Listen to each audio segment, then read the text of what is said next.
खबरें बताएंगे दोस्तों। प्रधानमंत्री नरेंद्र मोदी के लिए फिर मुसीबत बने अखिलेश यादव और राहुल गांधी। उपचुनाव में दोस्तों लड़ेंगे दोनों मिलकर साथ चुनाव। आखिरकार क्यों दोस्तों? अजय राय बोले दो गुजरातियों को भगाना है, पूरे गुजरातियों को उत्तर प्रदेश से भगा डालेंगे।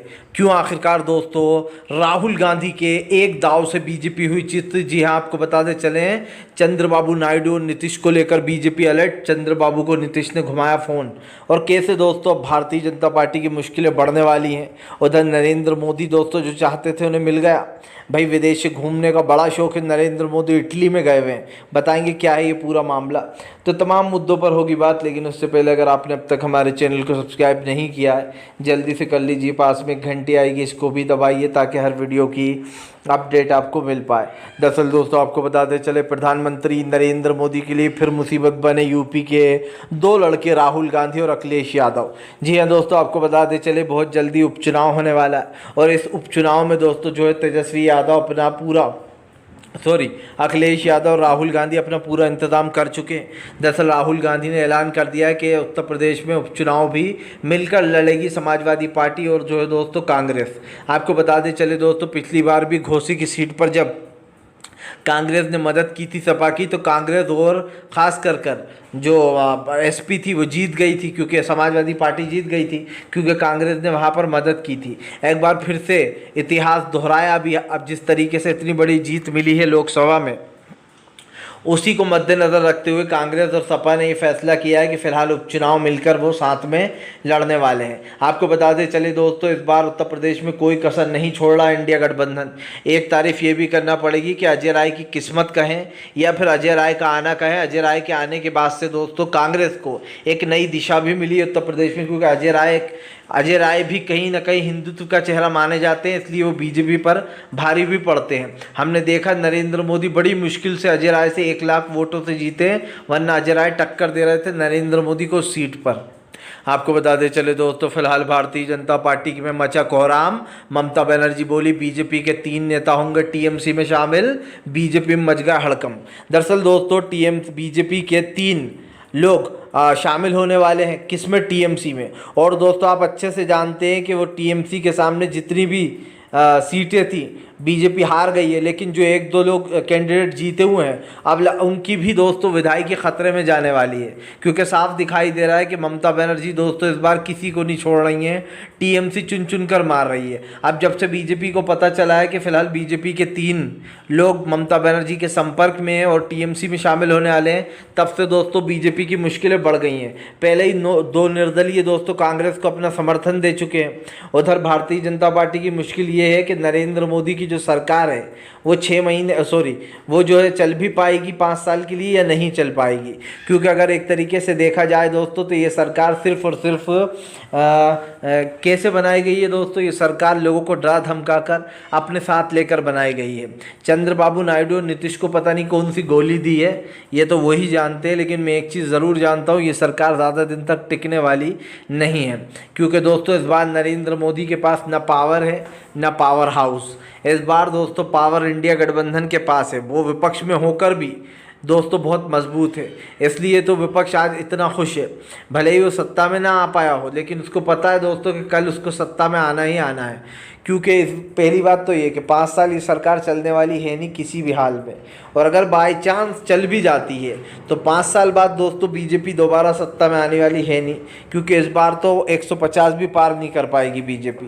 इस बार देश की जनता ने बीड़ा उठाया बीजेपी को उसकी असली जगह दिखाने का। हालांकि मैं तो यही ऊपर वाले से प्रे करूँगा दोस्तों, दुआ करूँगा कि बीजेपी की सरकार बीच में जल्दी से गिर जाए, क्योंकि हम इंडिया गठबंधन को चाहते हैं। हम चाहते हैं इंडिया अपनी सरकार बनाए और देश के प्रधानमंत्री हो राहुल गांधी दोस्तों, क्योंकि राहुल गांधी जैसा नेता बार बार नहीं होता दोस्तों देश में। जिस तरीके से राहुल गांधी ने देश को संभाला है, एक अकेला राहुल गांधी सब पर भारी दोस्तों, पूरी मोदी की सेना पर, मोदी सरकार पर राहुल गांधी इतने भारी पड़ चुके हैं कि अब भाजपाइयों में भगदड़ मची हुई है। राहुल का तोड़ निकाल नहीं पा रही है बीजेपी, क्योंकि राहुल गांधी अकेले ही बीजेपी पर भारी पड़ जाते हैं। और ये मैं लिख कर दे सकता हूँ कि राहुल गांधी आने वाले समय के इस देश के सबसे बड़े नेता के रूप में जाने जाएंगे दोस्तों, क्योंकि जब भी बात होगी 2024 के चुनाव की तो वो राहुल गांधी के नाम से जाना जाएगा। क्योंकि जिस तरीके से राहुल गांधी ने 2024 के चुनाव में इतने कम समय में जान फूकी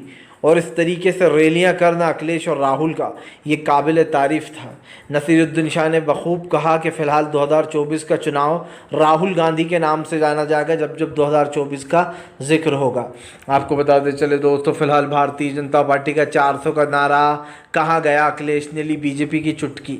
दरअसल अखिलेश यादव ने बीजेपी के ऊपर हमला बोलते हुए कहा कि कुछ लोग थे जो चुनाव से पहले कह रहे थे हम 400 सीटें जीतेंगे, और उसके बाद 400 सीटें 300 में बदल गई, और उसके बाद 400 300 भी गायब हो गया।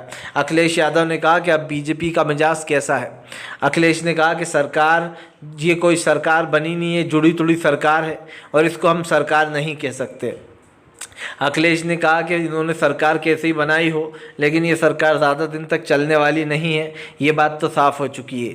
यही नहीं, अखिलेश यादव ने बीजेपी को लपेटे में लेते हुए कहा कि फ़िलहाल प्रधानमंत्री नरेंद्र मोदी और तमाम विपक्ष के नेता जिस तरीके की बातें करते हैं देश में हिंदू मुसलमान सिख ईसाई, इन सब मुद्दों को अब छोड़ देना चाहिए। अखिलेश ने कहा कि इस हार के बाद भी बीजेपी सुधरने वाली नहीं है, क्योंकि दोस्तों एक चीज़ तो साफ़ है, ये लोग धर्म के आधार के बिना चुनाव लड़ ही नहीं सकते।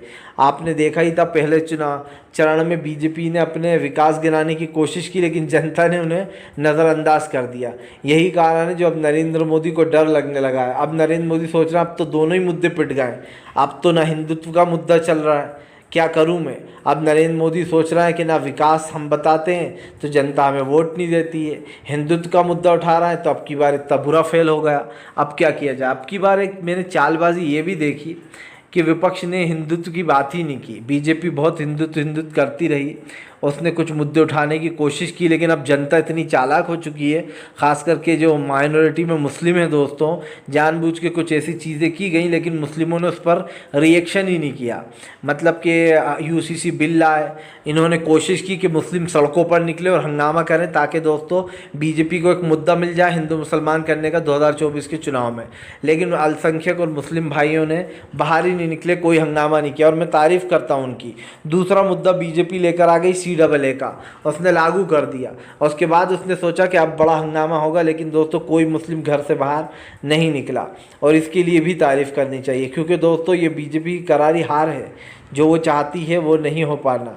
सबसे बड़ी बात यह है कि आज इस चीज़ को बार बार वो कराना पड़ता है दोस्तों नोटिस, लेकिन भारतीय जनता पार्टी जो चीज़ कर रही है उसका कोई जवाब नहीं होगा, क्योंकि जाहिर सी बात है कि फ़िलहाल प्रधानमंत्री नरेंद्र मोदी हों या फिर बीजेपी के तमाम झूठे नेता दोस्तों, उन सब की जो है पोल पट्टी खुल चुकी है और देश जो है वो एक अलग उससे श्रेणी से गुजर रहा है। क्योंकि एक चीज़ तो साफ़ है, देश में दोस्तों युवाओं का जलवा दिखाई दे रहा है। आपको बताते चले दोस्तों, कांग्रेस ने नीट परीक्षा पर उठाए सवाल। कांग्रेस बोली बीजेपी में घोटालों की झड़ी लगी है, एक पेपर ठीक से नहीं कराते। दोस्तों आप समझिए, अभी तो सरकार बनी थी कि महाशय ने नीट की परीक्षा में घोटाला करा दिया। ये है हमारी बीजेपी की सरकार दोस्तों।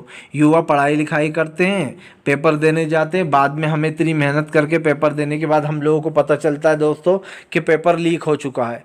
वाह भैया क्या सरकार है। मतलब आप समझिए, सरकार ये मानने को तैयार नहीं थी कि नीट में घोटाला हुआ है। वो तो दोस्तों जब बड़ा भांडाफोड़ हुआ तब सरकार को, कल जब सुप्रीम कोर्ट में इस बात की गवाही दी गई कि नीट परीक्षा में बड़ा घोटाला हुआ है, वरना एक जैसे 16 स्टूडेंट के मार्क्स या फिर 8 स्टूडेंट के मार्क्स कैसे आ सकते हैं, ये असंभव है दोस्तों एक जैसे मार्क्स देना, सबसे बड़ी बात। दूसरी बात दोस्तों, नीट की परीक्षा में घोटाला हुआ, ये बीजेपी के जो शिक्षा मंत्री महोदय थे वो मानने को तैयार नहीं थे। कह रहे थे कि अरे नीट की परीक्षा तो बहुत अच्छे से हुई है। दरअसल मैं बताऊं वो ऐसा क्यों कर रहे थे, क्योंकि बीजेपी अब दोस्तों इस नाम से बदनाम हो चुकी है कि इनके राज्य में कहीं का पेपर ठीक से नहीं हो पा रहा है, और अब की बार लोग युवाओं ने वोट भी दी है और